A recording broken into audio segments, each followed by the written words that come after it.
Alright, time for my funny Yu-Gi-Oh sketch. Oh, dang it. God, I hate this apartment.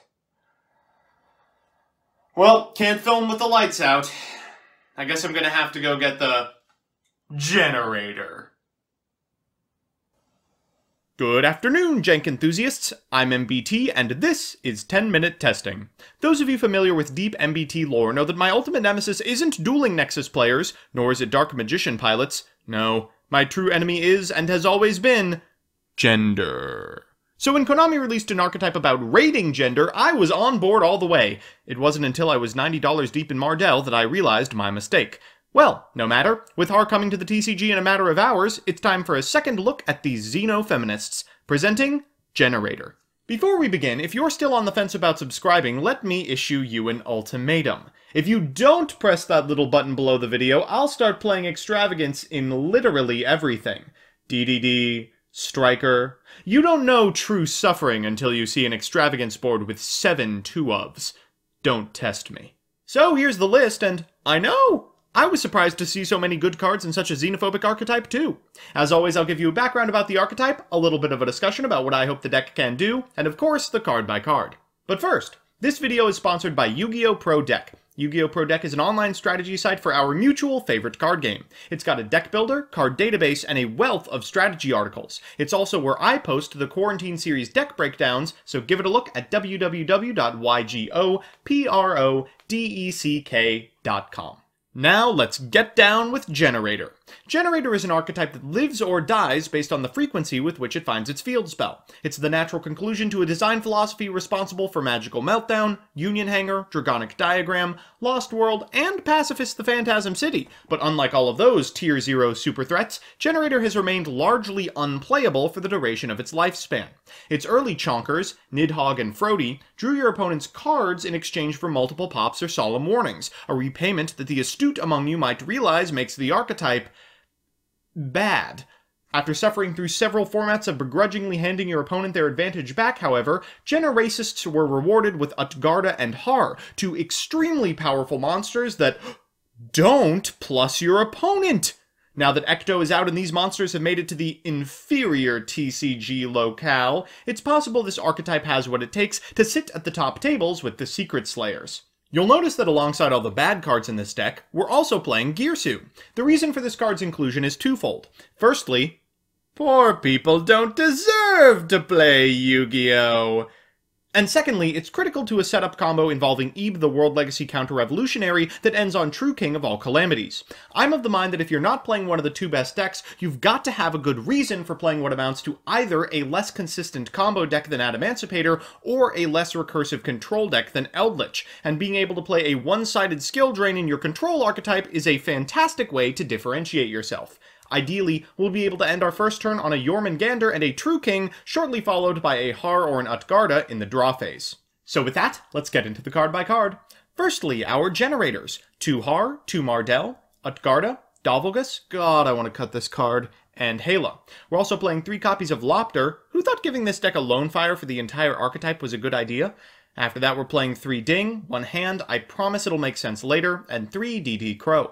For spells, we're on 3 Stage, 1 Mystic Mine, 1 Terraforming, 3 Quest, 3 Monstrosity, and a Succession. For traps, we're on 3 Infip, 3 Solemn, 3 Boss Fight, 1 Boss Room, and a Metaverse. In the extra, we're on Trishula as part of the combo, Slicer, VFD, Enter Blanier, 9 Lives, Jormungandr, BLS, Trizbana, Unicorn, Ebe, Phoenix, Cerberus, IP, Linkross, and Linkaribo. So with that, let's jump into the games.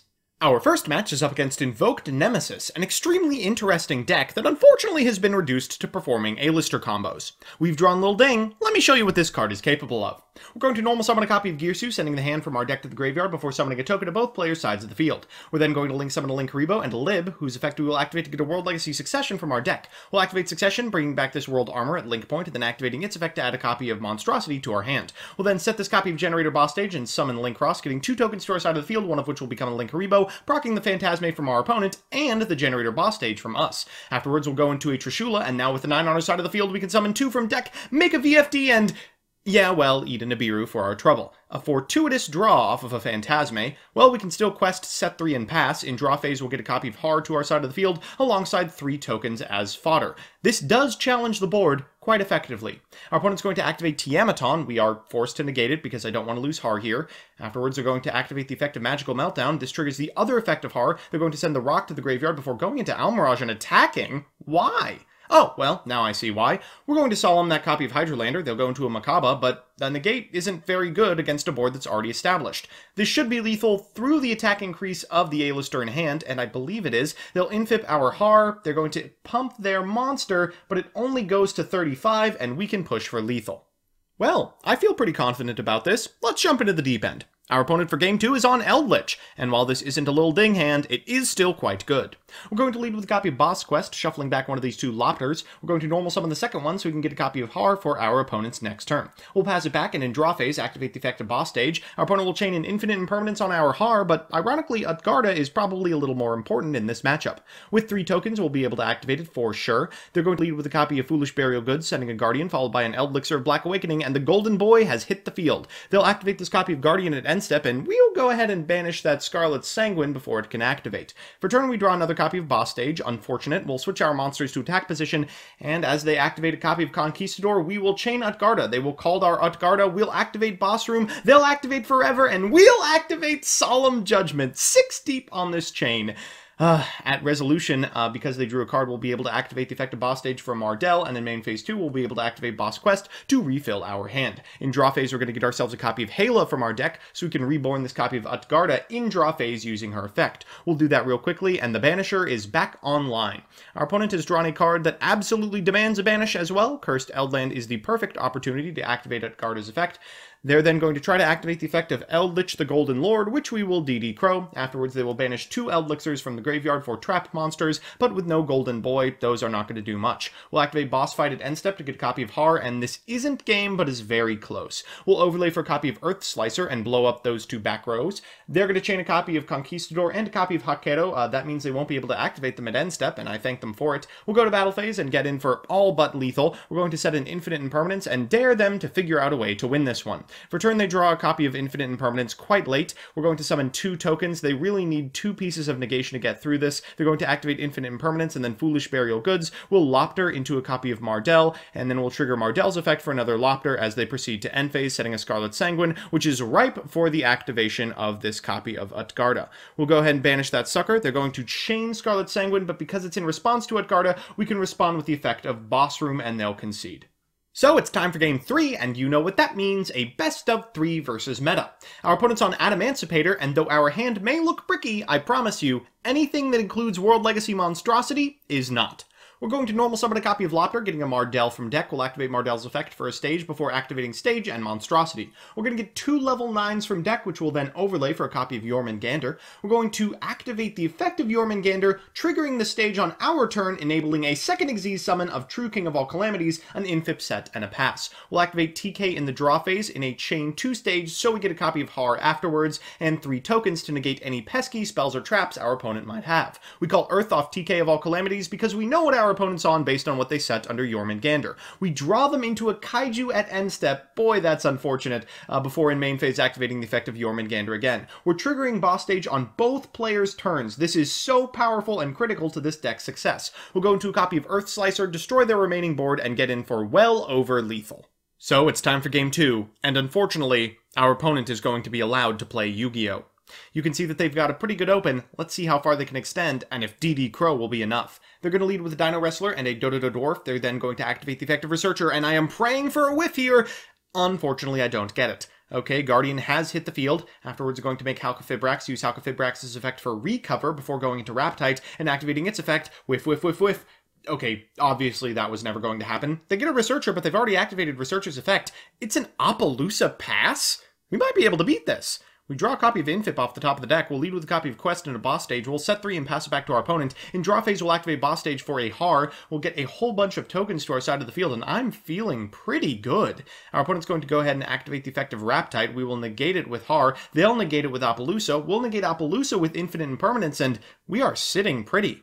After that, they're going to normal summon a Doki Doki, will activate Boss Fight, which triggers the new boss stage because it is a soft once per turn, triggers the effect of Horror, and allows us to Utgarda at Chain Resolution, banishing the Doki Doki before its effect can fire. Things are looking quite good. We're in a bit of a pickle here. We have to go to battle phase and attack over the Appaloosa and over the Gigantes, then negate the Gigantes effect afterwards, but we should be able to get all of our resources back in our opponent's draw step. We'll activate Stage again for a copy of Hela, we'll get 4 tokens, and guess what? One of those tokens is immediately going to be destroyed for Hela's effect, so we can bring back a copy of Har. Our opponent's going to normal summon a copy of Gigas and then activate Go Go Go Glove in Graveyard. We're going to activate Har, and yeah, I think that will just about do it. Wow, incredible! We'll activate Boss Fight for a copy of Boss Stage. This will trigger both Har and the effect of Stage to get a copy of Mardell. We'll Mardell for a copy of Lopter because we have not normal summoned. We'll then use Hela's effect to tag out Mardell for a copy of Utgarda before going into TK Calamities and getting in over Adamancipator in a quick 2-0. So we're back with the deck, and yeah, I mean, this deck seems like it's going to be powerful. Let's do the pros and cons. First, the pros. 1. Unlike its contemporaries in Pacifist, ABC, and BES, this deck has a ton of ways to find its field spell. Sure, hands without it are miserable, but with so many searchers, those hands are few and far between. 2. It's got an unbelievable ability to target its opponent's deck. Against combo decks with must-resolve effects, Har is a house, and against Eldritch, Utgarda is clearly the play. It's got a little something for everything meta. And 3. The Ding combo is amazing. Not many decks can out an Omni-Negate with 3000 attack. Heck, look how popular Borreload is, but when that's backed up by Skill Drain, it gets nigh insurmountable. And the cons. 1. Its plays are extremely telegraphed. Yes, Boss Room does a great job of insulating against interaction at the critical choke point of the field spell's resolution, but if you're already set up, it's trivial to beat. 2. It's not particularly good going second. Its combo lines are way less relevant than Adamancipator's, and Eldritch can make work of the field spell before it fires. And 3. The Ding combo is cute, but it does introduce a bunch of garnets into the strategy. While it annihilates the ceiling on this predictable deck, it might not be as playable as I'm assuming. All in all, I hope to see more of this deck in the coming months, and given the results of this episode, I expect that I will. So that's that. Thanks to my patrons, Meepmoto27, Tyler Slacks, Mika Reichman, Crispy, Sir Tachyon, Lucas Hansen, Schnappy, Lavender Lemonade, Gusto Secon, Siberian Rabbit, Michael Oskavarik, Dan the Manhoben, Blab Lake Root, Standards Objective, Jeff Leonard, Emperor Stove, TJ Steakhouse, Pro Yugi Dad, Picnic Blasted, Burrito Man 93, Fighting Fang Wong, Donnie Fillerup, Adam Sunquist, Isaac Jackson, Second, Lucas Geardis, Adam Trevino, Adrian Broad, Distrin, and others. If you like my videos, please consider subscribing, and if you want to be part of the process, consider following me on Twitch as well. See you next time.